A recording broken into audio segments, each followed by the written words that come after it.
बिस्मिल्लाहिर्रहमानिर्रहीम। अस्सलामुअलैकुम dear viewers. आज का दिन 7 फरवरी 2025 बरोज़ जुम्मतुल मुबारक। मुल्क भर का मौसम कैसा रहेगा और मुल्क भर में बारिशों के नए सिलसिले कब दाखिल होंगे, बड़ी अपडेट के साथ हाजिर हैं।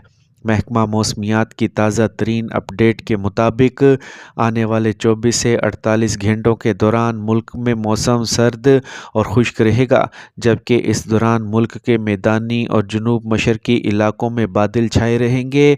इस दौरान कश्मीर, गिलगित बल्तिस्तान, खैबर पख्तूनख्वा के बाज़ बलाई इलाकों में मतला अबर आलूद रहने का इम्कान है।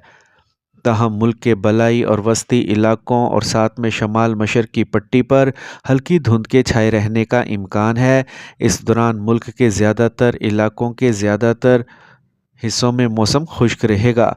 बारिश का कोई इम्कान मौजूद नहीं है, अलबत्ता बारिशों का एक हल्का और दरमियानी शिद्दत का सिलसिला मुतासिर कर सकता है। 24 से 72 घंटों के बाद मुल्क के बलाई इलाकों में दाखिल होने वाला ये सिलसिला कश्मीर, गिलगित बल्तिस्तान, खैबर पख्तूनख्वा, शमाल मशरकी, बलाई पंजाब और शमाली बलूचिस्तान के चंद एक मकामात पर हल्की बारिश के बरसने का इम्कान है, जबकि मुल्क के बेशतर इलाकों में मौसम खुश्क ही रहेगा।